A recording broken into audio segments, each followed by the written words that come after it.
everyone. This is Lea Woodford with SmartFem Media Group, and today I'm on Dove Barron's Leadership and Loyalty Show, and we're going to be talking about women in leadership and the goods, the bad, the ugly, the things that are going on right now in today's world regarding women. So stay tuned. Congratulations! You are tuned into Dove Barron's Leadership and Loyalty Show, the #1 podcast for Fortune 500 executives and those who are dedicated to creating a quantum leap in leadership. Your host, Dove Barron, is the founder of FullMontyLeadership.com. He's an executive mentor to leaders like you, a contributing writer for Entrepreneur Magazine, CEO World, and he's been featured on CNN, Fox, CBS, and many other notable sites. Dove Barron is an international business speaker who was named by Inc. magazine as one of the top 100 leadership speakers to hire. Now, over to Dove Barron. Welcome, dear friends, fans, and fellow aficionados of leadership excellence. Thank you for joining us on this episode of Dove Barron's Leadership and Loyalty Tips for Executives, part of the Full Monty interview series, where today we're going to take an insider look at women in the workforce, women in leadership, and why it's about time that we saw women as the best underutilized asset that we have.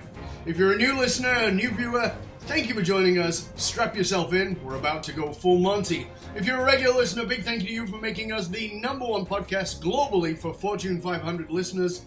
And we are delighted that is the case. Of course, Inc. made us the #1 podcast to make you a better leader. So thank you for sharing the show with everybody you know, because we always need your help in staying relevant. So please get yourself over to iTunes, rate, review, and subscribe to the show and share it with everybody. All right, let's strip it down and dive right in. As a leader, whether you're a CEO or someone in the C-suite, sales leader, entrepreneur, leader in any capacity, I'm sure that you are dynamically aware, because of the news, of the mistreatment and sexual harassment women have been facing all the time. And the question becomes, what can we as leaders do to make the changes that are just desperately needed? Well, stay tuned because you're about to find out, chaps. Our guest today is Lea Woodford. Now, Lea is a very impressive business person. She is the Chief Executive Officer and founder of SmartFem Media Group, a full-service digital marketing and advertising company. If anyone understands that world, it's Lea, because she has been a publicist, a columnist, a TV and radio personality. Lea has extensive experience as a big business consultant, an entrepreneur, and decided that the best way that she could make a real difference for women was to create her own magazine that bridges the online community with local community. Her show, SmartFem TV, is part of the C-Suite network out of New York and is being featured primetime daily in major airports and luxury hotels. Ladies and gentlemen, please put your hands together and welcome the great, the wonderful, the marvelous Lea Woodford. Oh my God, thank you so much. It's great to have you here. Look, thanks for being on the show. Oh, it is my pleasure. I'm excited to have you here. So let's dive in. As I said, your magazine, SmartFem, it's award-winning. You've been recognized by Business Journal, as well as members of the Arizona legislation for your work with women and nonprofits. Let's start there. How did that happen?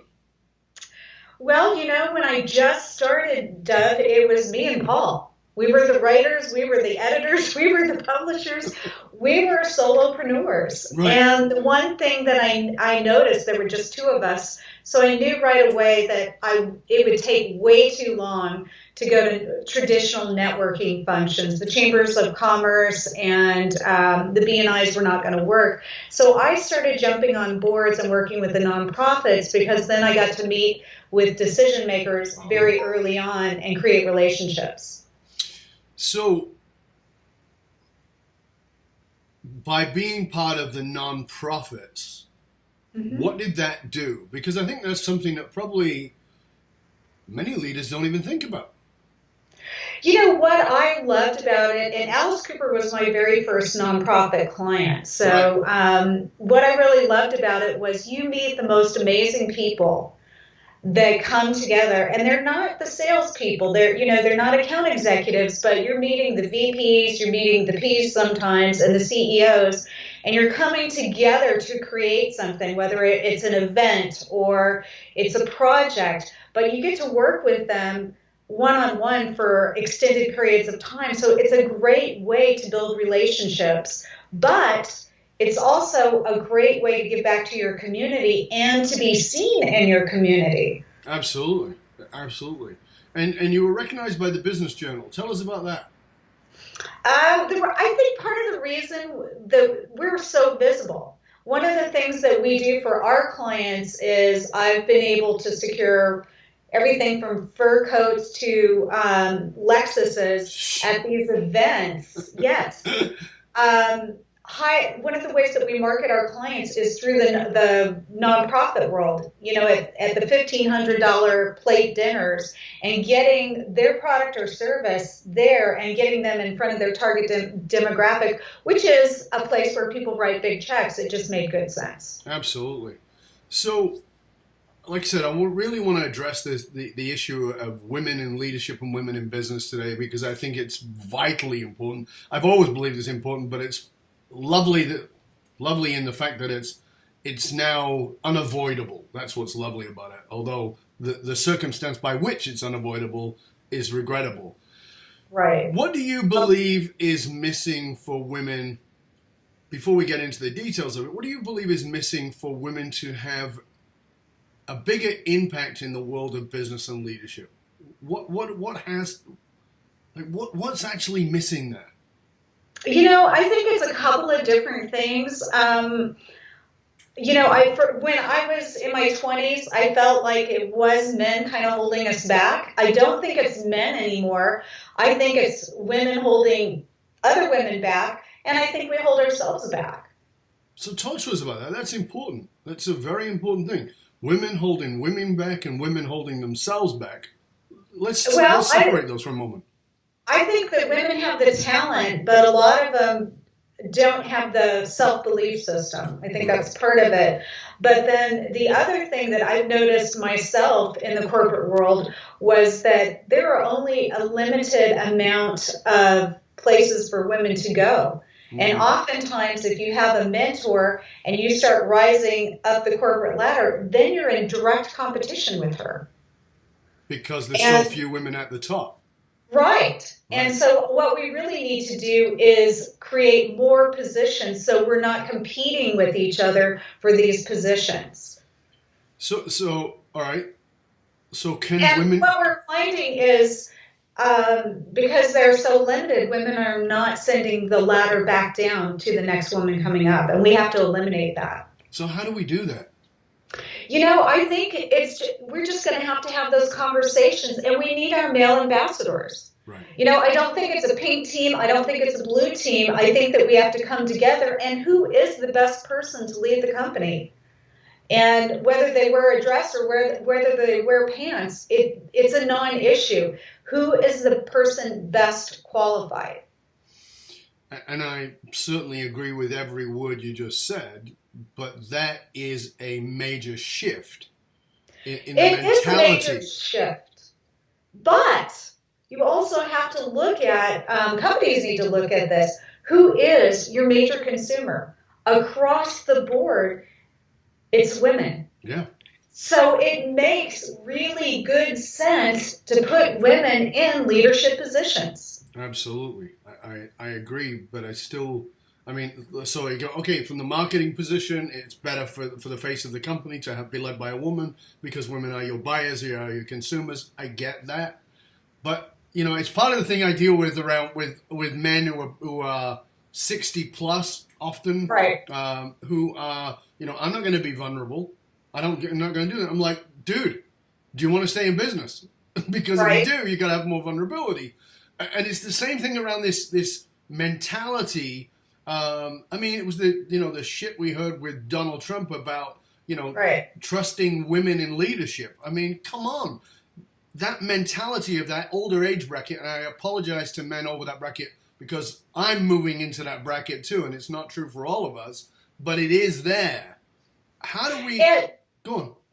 It really is there. But I think it's starting to shift, and I'm really excited about that. When I was in New York, during the election, I mean, women were taking to the streets.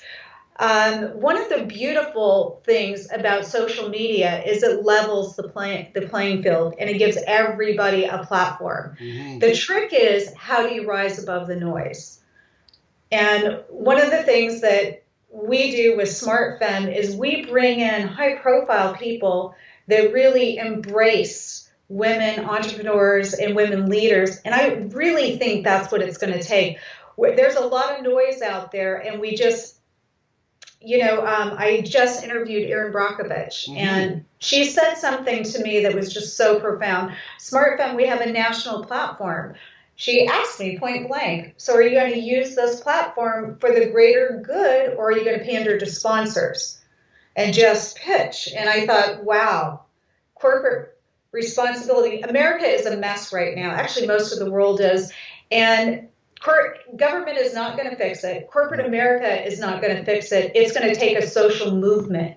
And I believe women are the ones that are perfect to orchestrate that movement. Yeah, I agree too. I mean, you and I had a conversation off air, and we talked about how, one of the things I really love about Donald Trump is that he has unified women.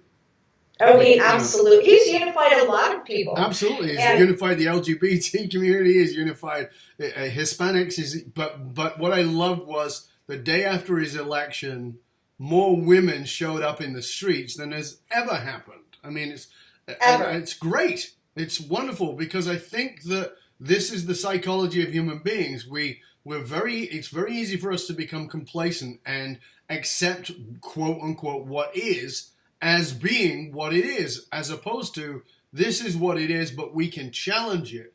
And when the push comes to shove, I personally have said this for years, I think women are better than guys at this, because I was part of the men's movement in the early 90s with Robert Bly and Gillette, and amazing men who were doing amazing things to raise men in consciousness and connect them to their hearts and their souls before it turned into a misogynistic mess.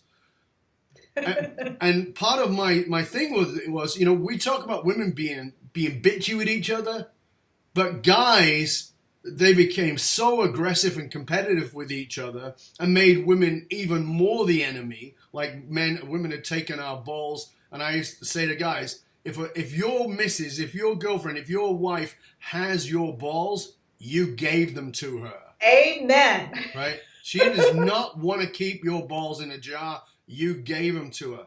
And it's what I said about, but women, the women's movement has grown since the 60s tremendously, because even though women have drifted off target, they come back. And when there's a force at hand, like we've seen with the last election, they unify, and I love that. And I think that is a lesson.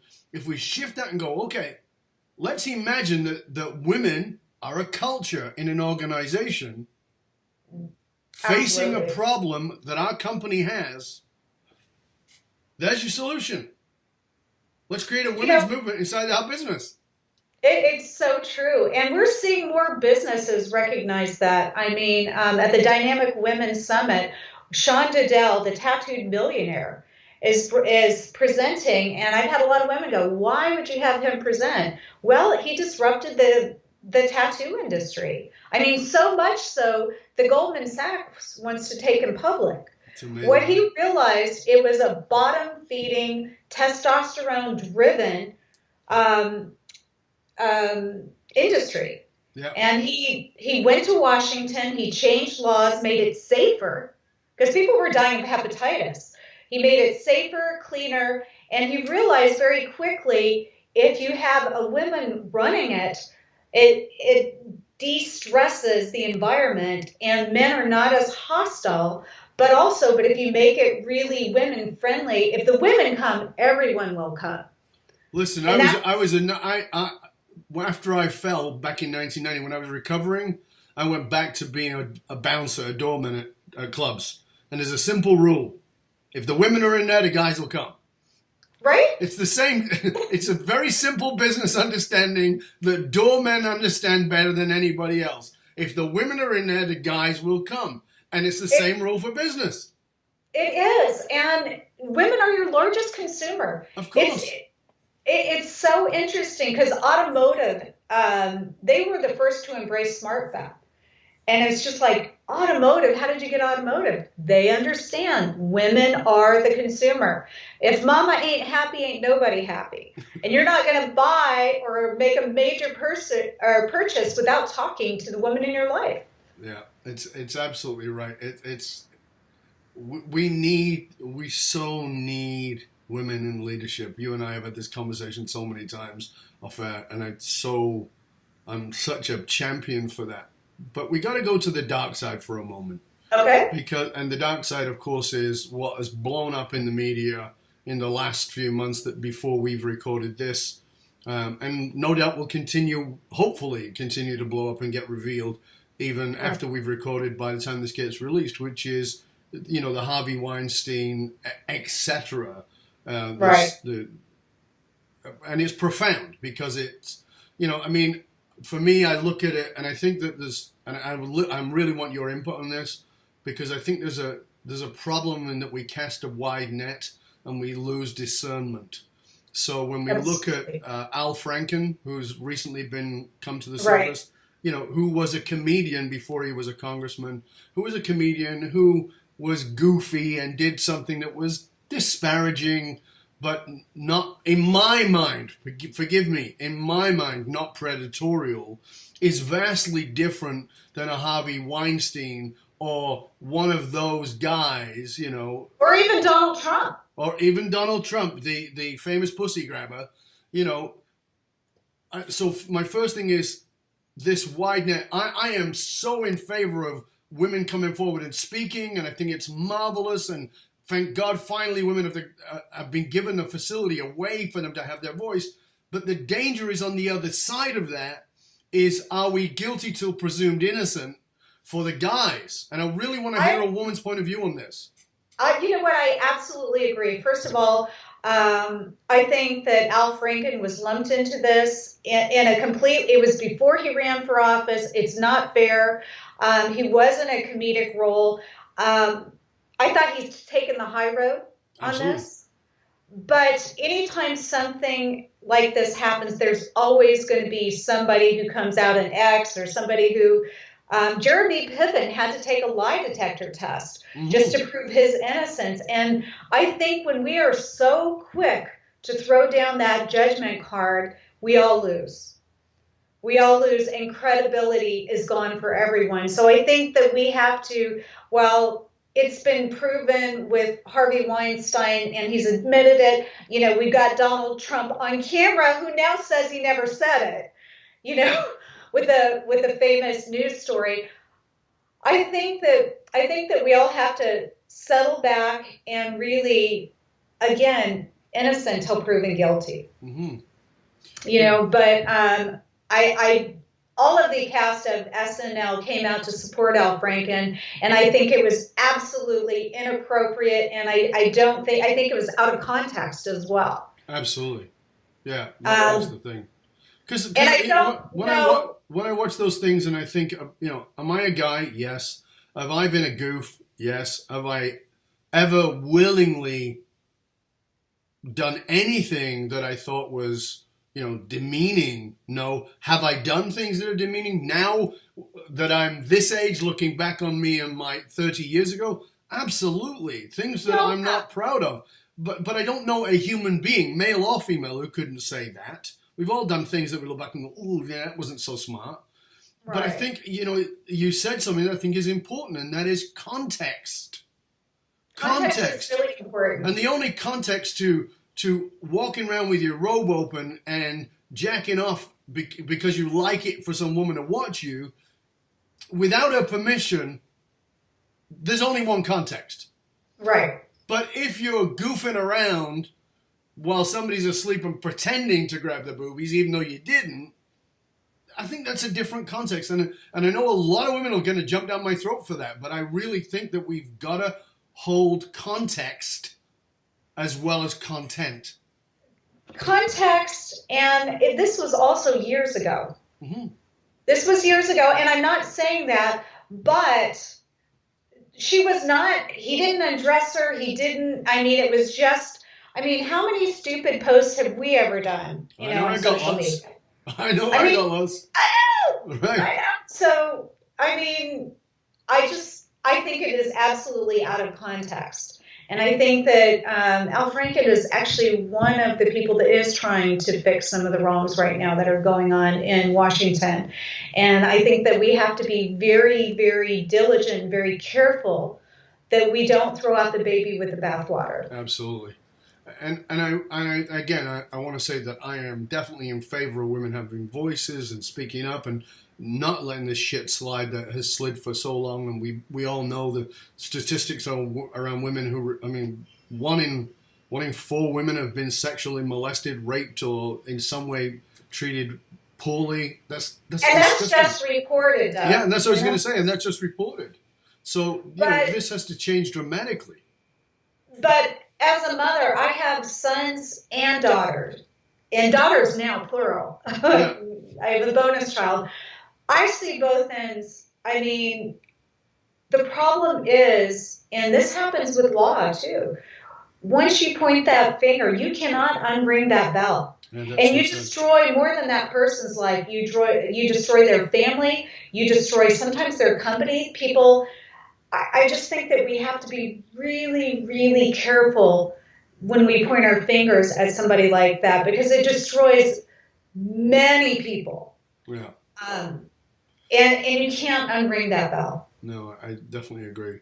So because of your position, because of your influence, because of the, you are at the forefront there with women and media and all that kind of thing, I really would like your input. What can, from your point of view, what can we as men, male leaders, what can we do to make the changes needed, to make it not only safer for women in a sexual context, but also safer for women to rise in the world of business, in the world of leadership? What can we do better? I think there needs to be more mentorship programs for women coming up the ranks. And I think it's just a catalyst for conversation. I think that I think the men have to be more open and use your leadership to really propel that. It shouldn't be just, hey, I have an idea. It should be actually put into motion. And I think a lot of people talk about it, but they don't actually implement. And I think there needs to be a lot less talk and a lot more action. Yeah. One of the things that I really like about SmartFem and Lea is that you embrace men. I love men. But I mean in the context of, in this whole women's movement, in the whole process, tell us why, when a lot of people in your position would go, yeah, I need to be very focused on women. And I know you get backlash for this, like you talked about with the tattooed millionaire. You get backlash for embracing men as part of what it is you're doing. Tell us why you choose to do that. Well, I was raised by a single dad, Dove. Wow. Yeah, I mean, I never really had a strong female role model growing up. And my dad just told me, there is no pink team, there is no blue team. You're going to have to work really hard to get what you want. And you're going to have to take action. And it's funny because the women's movement was coming out. My dad always, I was the son he never had. Or at least he didn't have till 20 years later. So I got to see a lot of things. But the one thing that I always saw was the true leaders always had wonderful women around them. Yes. And they value the input. And I loved Margaret Thatcher. Mm-hmm. I have seen some tremendous female leaders, and we have them everywhere but the U.S. Mm-hmm. So I just think men are not the enemies, and I think a lot of the time it's yes, some of the older the older men, like we've discussed earlier, have that mindset. And they seem to be out in the middle of nowhere. I don't know why the blue-haired 60-plus men in Iowa get to decide on our reproductive system, but that seems to be what Washington wants. But it's not what the people want. And I think Washington and even corporate America needs to go back and remember, who's your target demographic? Really, women as a consumer, we have a lot of power, and we can wield the sword the other way. But we have to also embrace and cherish the male ambassadors who usher us to the table. And we can't categorize all men as bad, because they're not. But let's shift it back to the responsibility of women for a minute, because you know this because I write for your magazine. And one of the things we talked about of women waving the white flag on equality, because, the comments of Donald Trump, whether somebody is a Donald Trump fan or not, it is undeniable that there were some very misogynistic statements made by him forever back before the election, and certainly during the election, in the way that he spoke about Hillary Clinton as a woman, the way that he spoke about Fiorina, about the way she looked, the way he's spoken about his own daughter, the pussy grabbing incident, all those kinds of things. And yet, such a large population of women, and you know the stats, right? They were there, of women voted for this man. Help me, as a man who's a fighter for women and women and equality and all those things, help me understand that. Because honestly, I feel like putting my head through the wall at that point. Well, and I think really the women who voted for him voted for party and not for the person. I believe, unfortunately, well, fortunately for me, I'm an independent. I have voted on both sides. Of course. But unfortunately, some women are dictated where they make the man the plan. I think there's two things. Either they're following a husband, a father, or some kind of male person that went that way, or they're voting strictly party lines. I think an involved, educated woman really wouldn't vote for something like that. The other thing they may have done is they knew that he would disrupt the Republican Party, and he did do that, and it needed to be done. It absolutely needed to be done. So I think there are a couple of different reasons. I like to think that it's one of those reasons. Right. I agree that, when I was discussing all this before the election, that I said that I think Donald Trump is going to be a major disruptor, and that's a good thing. And he won't just disrupt the Democratic Party; he'll disrupt the Republican Party. All of that. Yeah, I was in favor of that. When I talked to when he was elected, and my wife said, and my wife was pissed, and she said, "What do you think?" and I said, "I'm hopeful." And she goes, "How can you be hopeful? Like, you disagree with almost everything he said." And I said, "There are some things I agree with, but one of the things that I'm really hopeful for is this disruption, because we need that. There's no doubt about that. We do. And that's great. But at the same time, I saw interviews with women I would have met in business, women you would meet in business who I thought would be very smart and very intelligent, who's saying, I believe in him. And I'm like, really? Not the party? Not the, you're going to buy the rhetoric and the line and that's what it is? No, I believe in him. I mean, I saw a woman who was a businesswoman with a T-shirt on that says, I'd let Donald grab me. Oh my God. See, now there is never a reason for anything like that. No. That's shocking to me, quite frankly. Yeah. But part of the reason we love this country, Dove, is because we get to have an opinion.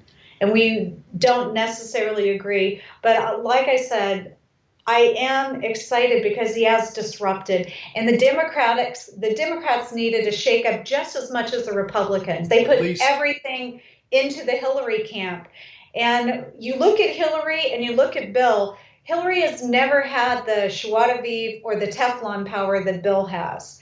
And throughout history, with the exception of Donald Trump, pretty much charismatic people that are really likable are the ones that are voted into the office. It doesn't mean they're the best candidate involved, but we're human beings and we vote for people we like. Yes. And that's really the reality. And I will say right here, right now, I'm still praying for the day when we have either a woman or a gay president. I am so excited for that because I think it will shift absolutely everything. But I don't know for how long, because I felt the same about having a black president, not because of policy, but just the breaking of the rigidity is so important. And, so ideally we'll have a gay black woman president who will come to power. One can hope, right? that may kill off a lot of the older people who are a little freaked out by all this stuff. They may all have a heart attack at that prospect. I think that Obama did an amazing job. I think that he really disrupted. He was the first disruptor.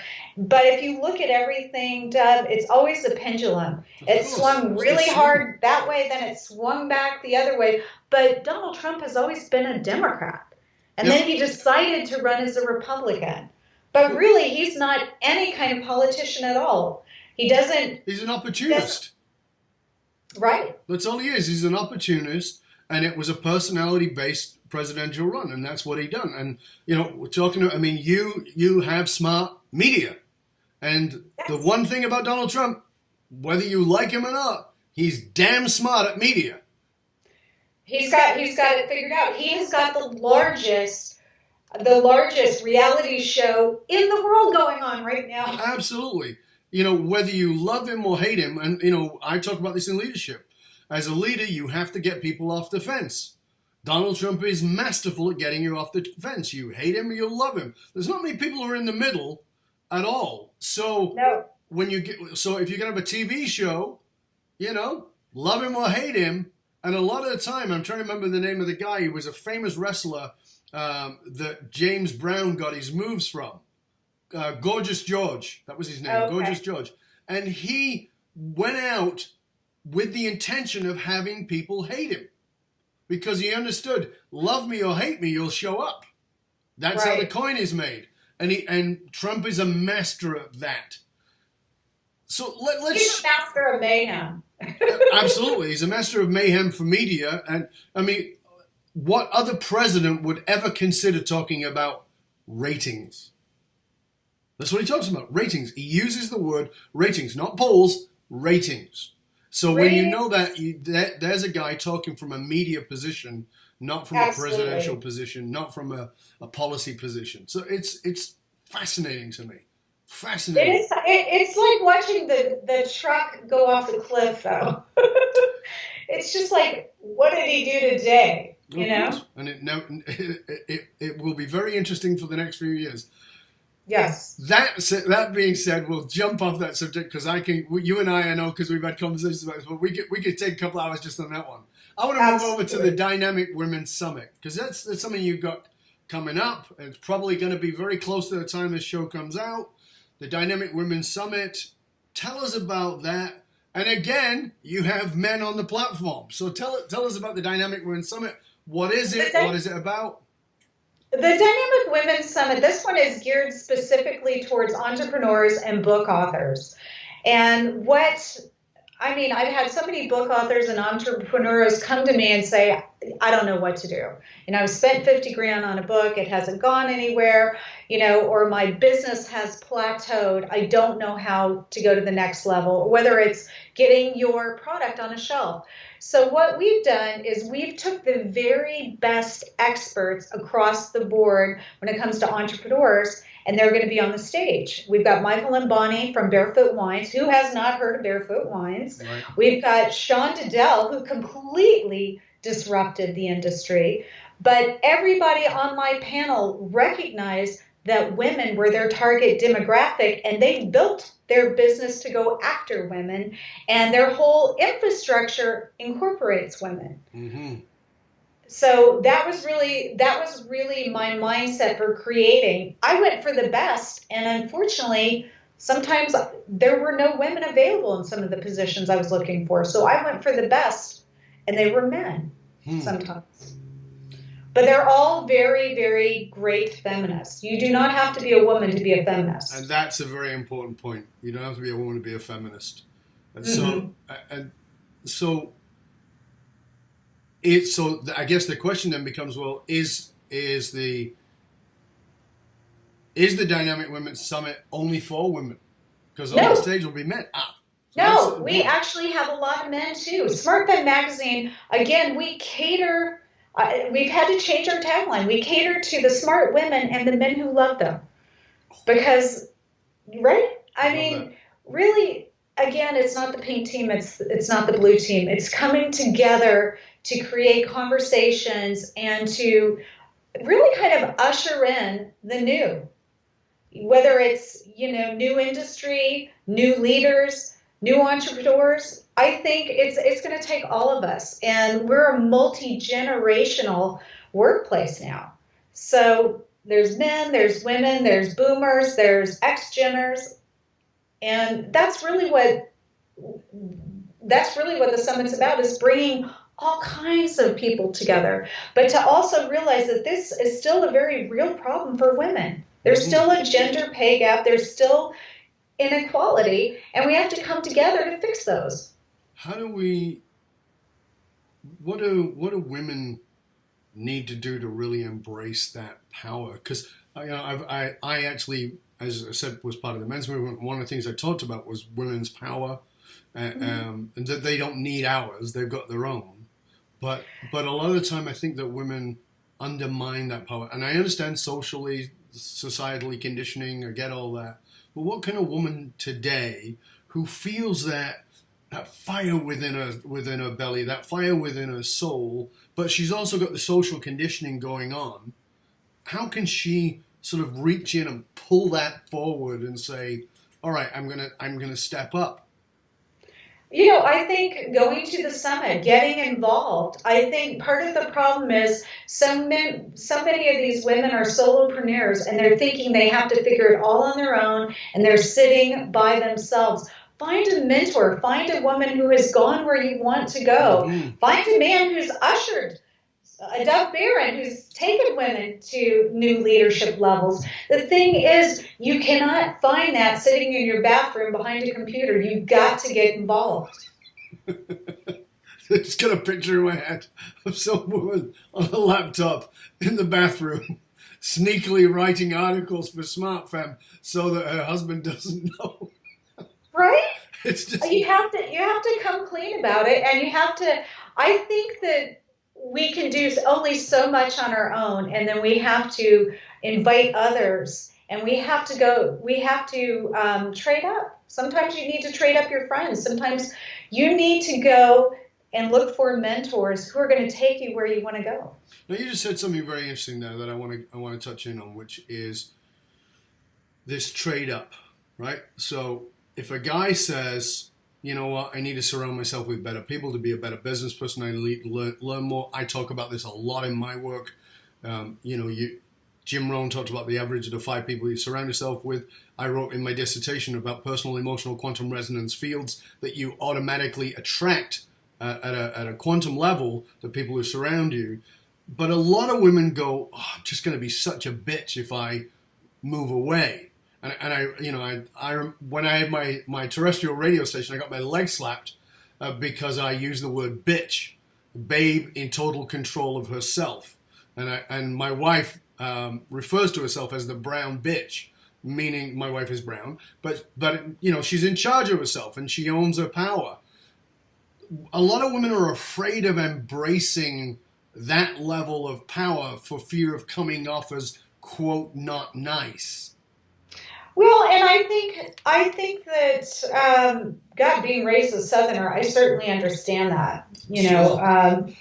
But really, you have to look at the greater good. Are you helping? Are you leaving the world a better place for the next girl? Mm-hmm. Are you sending the ladder down?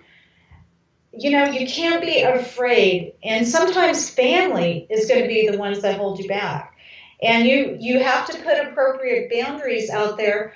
But, women hold themselves back and they want to be nice. And the problem is that's the role model you're leaving for your daughter, your granddaughter, your niece, the women in your life. If you're not going to be part of the movement, then stand back and let somebody else do it. Because the bottom line is, women are still not being, and it's not just women. I'm just going to say, again, there's other communities as well, other ethnicities that are facing the same situation. Yep. And it really should be about a person's character, integrity, and skill sets, and not about their skin color or gender. I agree.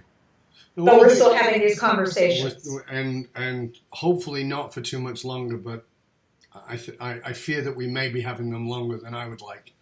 I would love to see that leveled out very, very fast. I saw a recent report that said it's likely to be at least 60 years before women have equal pay. I'm like, that is disgusting. It is disgusting, but as long as women keep voting the way they do and really don't take a stand, SmartFem is a platform for women. I created this to elevate and give women a voice. There needs to be more platforms like SmartFem. Yeah. Things will change. To quote Aaron Brockovich, it's not going to be from government or corporate America. It's going to be a social movement. And women have to decide that they want better, if not for themselves, for their girls. One of the things that that's different about your company is SmartFem Magazine helps create opportunities for interns and graduates from ASU, which is the Walter Cronkite School. Tell us why you decided to go that way, because I know that's a point of differentiation about what it is you do as a company. Well, first of all, I have a bonus daughter there. But Walter Cronkite, it is one of the premier schools in journalism. I mean, the journalistic integrity that they teach is amazing, and it is top in the world, and they've been recognized for that. The other thing that I really like about them is I love working with millennials. They really are very forward-thinking. Yeah. They're brilliant. They were born doing this, so they're so technologically advanced, but they're passionate, but they're also more about giving back. Yes. And I think they are looking at things at a much different perspective.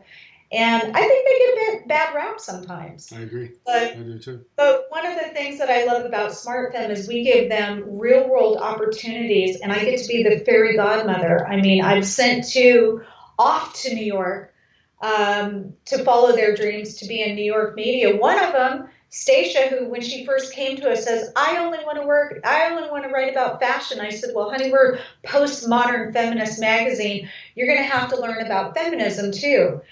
She started doing stories, loved it so much, she changed her thesis from fashion to feminism, and actually is an assistant editor now at Redbook writing about feminism. Oh, that is awesome. High five. That's fabulous.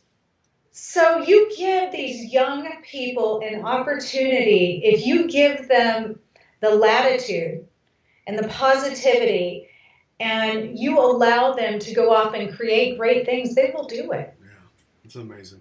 I'm grateful that you're doing that. I really am. I think it's important. It's fabulous. Now you, like I said, you've been a radio personality, you've been a TV personality, you've been a publicist. You have SmartFem Media, you're a TV show, magazine, across all these things, and it's wonderful because people look up to you. But there's always a danger with being on the top, and the danger with being on the top, from a point of view of somebody being an influencer as you are, is that the people looking up at you can often think you were lucky, or it's always been good for you and always been easy for you, right? And it's hard for people to grasp history, and as you know, I fell off a mountain in 1990, got smashed to pieces. And I believe that we all go through falls that are often a turning point in our lives. Sometimes those falls are bankruptcies or sicknesses or deaths or whatever it might be. What What has been your fall? What was the turning point for you? 2010 and 2011. I was a dating and relationship columnist. I wrote 4 columns and did 2 TV segments a week, lifestyle shows, a lot of fun. But in 2010, my then husband, was in a motorcycle accident, and he had a head injury. He was in a coma for 31 days, but when he came up, the guy that came up couldn't walk, talk, thought we were in Florida, had no idea who I was, and it took 4 types of rehab for 16 months to put him back together again. Wow. And it took 10 neurosurgeons to sign off for him because he was a captain for Southwest Airlines. They were not going to put him up in the air again until they knew he was fine. Sure. So after I got him back in the air, again, my career was put on hold because it was 4 types of rehab. Sure. So that was 16 months. Right after I got back to work, barely got there, and then I got diagnosed with a rare form of skin cancer, and it was on my face. They took the entire right side of my face off, and it was 11 months and 3 reconstructions putting me together again. Wow. And after my 3rd reconstruction, my husband filed for divorce. So I lost my face, my whole livelihood, and my marriage all within 2010 and 2011. But in the meantime, in 2009, I had this idea from my daughter about creating SmartFem, creating a magazine that would empower, educate, and inspire women. And I had nothing. I'd only been married to my husband 8 years. We didn't have any children together. So I wasn't going to get alimony because I'd always been self-supporting. Sure. So I called my business partner, Paul, who was living in Long Island. I'm in Scottsdale. I told him what happened. He flew me out to Long Island, covered up every mirror in the house, God bless him, and just said, we are going to focus on SmartFem. You made a promise to Lauren. And he goes, I have a 13-year-old at home whose mother is teaching her that the man's the plan. Oh. And he goes, I think this is really, really, really important. And Paul, my business partner, made me realize that, I was 49 years old at the time, hit with divorce papers, lost everything. He made me realize that there was more value to me than just my face, because I was on the media. Sure. Your face is your fortune. It was a really scary, dark time for me. I had a Glock 23 loaded in my closet, and I just couldn't see it. Because women are judged by the way they look. We're judged, and society, men, if you will, not all men, no. But they put an expiration date on us. Mm-hmm. So I'm about to be 50. I don't have a face. I can't make a living anymore. And then the other thing that happened was the media, social media had turned the media upside down. There was not a job for me to come back to. 3 of the magazines I wrote for went out of business. All of the TV stations merged or laid off. There wasn't a place for me to go. I had to create something. Wow. So tell us how, that is major fall in every mm-hmm. possible way, psychologically, physiologically, emotionally. How did that change your philosophy about your life, about business, about leadership? It really forced me to dig deeper and quit being so superficial. It made me it really made me think about my grandmother. My grandmother was the very first female valedictorian of her class, created medical billing, and she always told me, she goes, she just said, a pretty face is good for about 15 minutes, but you better have something to back it up. And she goes, you, my dear, are a smart girl. She goes, I want to see you start using that. Her and my father both really instilled that being cute is good for about 15 minutes. You don't have a long shelf life. Invest in the bigger picture.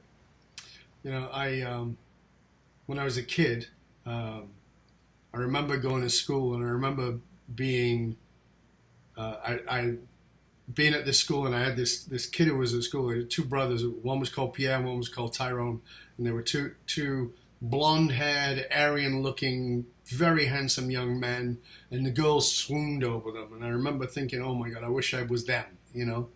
And I didn't have that. I was not a particularly good-looking kid, you know, and I didn't have that. And I was one of the three poor kids in the school, so I didn't have the clothes or any of those things.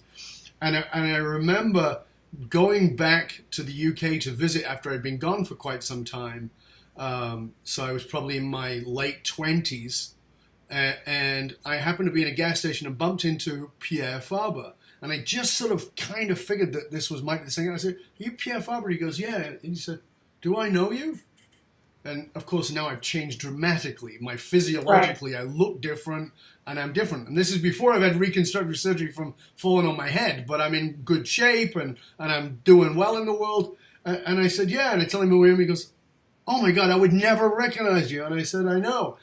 I look quite different." And he goes, "Yeah, what have you been doing?" I go, "Bodybuild, martial arts, you know, and I live in different countries." And oh my God. And I started talking to him about his world, and, you know, and he works for his dad. He was running the business, and he was about 40 pounds overweight, and his hair was thinning, and he looked miserable. And I remember thinking in that moment, yeah, how long can you ride your looks? I mean, we're all vain. We live in a vain world. Right. I'm vain. I'll own I'm vain. You know, I put I my think emotion. First of all, I think you're cute as a button. Oh, And you and I can talk about reconstruction one of these days. But your heart shines through your eyes, and that's what I love about you. You were right there, front and center, and that you remind me of Steve Jobs in that way. Thank you. Because when you are so passionate about what you do, that's what I think influence is. I think it's attitude, and I think when you are so passionate and you have your non-negotiables, people are drawn to you. Yeah. Oprah has it. Steve Jobs has it. Dov Barron has it. You're very kind. But No, you I'm know, very honest. but what I said was that I think that if you grow up depending on your looks, you don't have to develop anything else. And I'm grateful that I wasn't the prettiest boy in school, because I had to dig deeper at a very young age, because I couldn't rely on that, you know. And I think the situations come up where we're forced to, you know. So when you're in the media and your face is the media, and then suddenly that's gone and your image is gone physically, but in other ways too, it challenged you to go deeper. And I think that that's a powerful, powerful lesson, particularly in a world that is superficial, that is visual, and puts a lot of that, way too much of that, on women.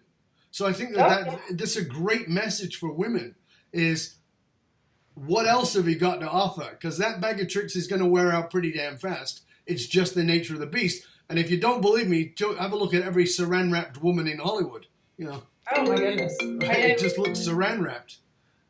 One of my favorite women of all times was Meg Ryan. I absolutely adored her, and she's unrecognizable now.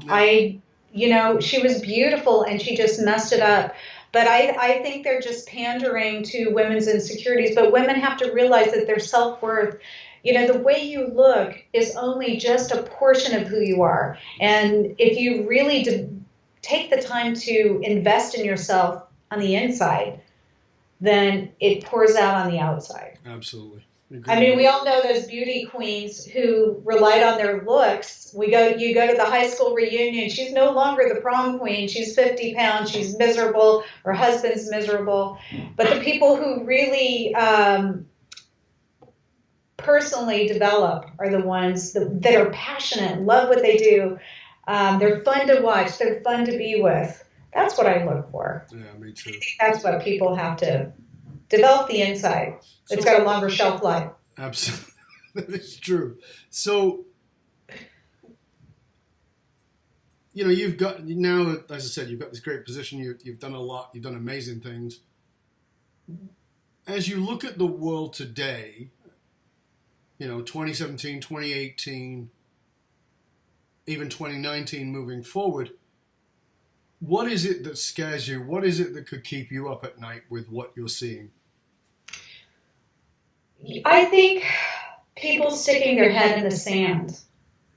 I think my interview with Aaron Brockovich really woke me up. I mean, and it really rattled my cage. Hinckley and Flint, Michigan, our water issues, they're in everybody's backyard, as she pointed out. Yeah. And there's a lot of things we really, Donald Trump is trying to get rid of the EPA. I've been to China. My husband and I have both been to China. He was there for 3 years. I begged him to come back to the United States because they cannot breathe. People literally die in the streets out there. I think we have to be kind to the earth. We have to be kind to each other. We are killing the earth. We're killing it with the things that we're doing. And corporate America is buying companies that suppress alternative resources. And I think that we have to put the greater good of the planet ahead. We have to ahead of the corporate greed, for lack of a better word. You just said something that I think is really important. This is one of the ways that I think that women can change our planet. Because here I am, I'm speaking to the president and founder of SmartFem Media. I've seen photos and seen you in private jets, in beautiful vehicles. You're in New York. Clearly you're a freaking capitalist. But at the same time, you care about the planet. And I think that this is one of the things that women need to make a freaking stand about, that need to slap guys upside the head around, is you can be a capitalist and give a shit about people and give a shit about the planet and the water and the air and all those kinds of things, that they're not mutually exclusive. There are many men who are part of that world now. We're seeing that with the conscious capital movement, which I'm a big supporter of. But when a woman like yourself, Lea, who is very successful, very powerful, very influential, is making statements about being very successful and powerful and influential, and yes, we need to take care of our planet and of our air and of all those kinds of things, I applaud you and I thank you and I encourage you, get that message out there so that women stop trying to compete with men by being ruthless, but instead by being compassionate to all. Thank you. You are welcome. It's it's not me. All I do is I'm a facilitator. I find the people that are making a difference, and those are the stories I tell. Yeah, that's fabulous. What is the most practical thing you want leaders who are tuned into our show right now, what is the most practical thing you want them to get and take action on? Really, I want them to change their culture. I want them to put people before profits. When you put your people first, the profits will come, but they're your front line to your consumer. So you put your people first. Southwest did a masterful job of that, Indeed. Creating that kind of culture. And I really think that it just all goes hand in hand. You make corporate responsibility part of your program. Then you're going to have the wonderful buy-in of the millennials that are really talented. When you use your power and your money for the greater good, everybody benefits. And that's a win-win for everyone. Well, I want to tell you, Lea, it's been a joy and a pleasure having you on the show. I want to thank you so much for being here. I know I got a lot out of it. I hope that our viewers and listeners did the same. I want to thank you for taking the time, because I know your schedule is nuts. You were just back from New York, and you're taking the time to do this from your bedroom, which is really grateful for you to do. Thank you so much for taking the time to do that. Please tell our viewers and our listeners where they can find out more about you, about SmartFem Media, and about all the wonderful resources that you have available. They can go to smartfem.com or hit me up on social media. I'm on Instagram, Facebook, LinkedIn, Twitter, or even check me out at LeaWoodford.com, LeaWoodford.com. Fabulous. Well, thank you very much. It's, again, like I said, been a real honor and a pleasure to have you here. And as always, I say to my listeners, please don't just listen to this. Actually do something with it. Information is worth the hole in the donut. Transformation is comes from application of information. So please go do it. Use it. Use what it is that you've learned. And please check out Lea. Check out her sites. We'll post those for you. And you can just simply go to, as she said, you can go to LeaWoodford.com. Go check it out. Find out the resources. And I encourage you to be in touch with her. Follow up with her. Let her know what you got out of the show. And find out what it is she can do for you. Because I know she can do a lot. And I look forward to seeing you, maybe if you're following SmartFem, also reading some of the stuff that we write for them as well. So that would be great. And remember, the research consistently shows that the biggest challenges facing some of the most successful companies is often counterintuitive, in that these fastest growing companies are attracting amazing talent, they're training them, they're developing, and then they're finding them leaving at just an alarming rate. If you're sick of investing in your top talent, and having them leave you before you get your ROI, reach out to us and talk to us at fullmontyleadership.com, where we are providing you with the essential leadership skills to rekindle and amplify the hidden loyalty assets inside of your organization by allowing you and your organization to tap in to your deep purpose. Fullmontyleadership.com, providing you with the concrete leadership skills to get you and your organization to the top and keep you there. Why? Well, because you can't outsource authenticity. Remember to also stop by matrix.fullmontyleadership.com and get your authentic leadership matrix self-assessment tool valued at $197, absolutely free for you for being tuned in. matrix.fullmontyleadership.com. Till next time, this is Dov Baron saying, stay curious, my friend. Stay curious about how you can elevate the women inside of your organization, because I believe that women are going to transform business today. Dov Baron, taking you to the next level of your success in life and business by tapping into your deep, deep greatness. Till next time, Dov Baron, I'm out.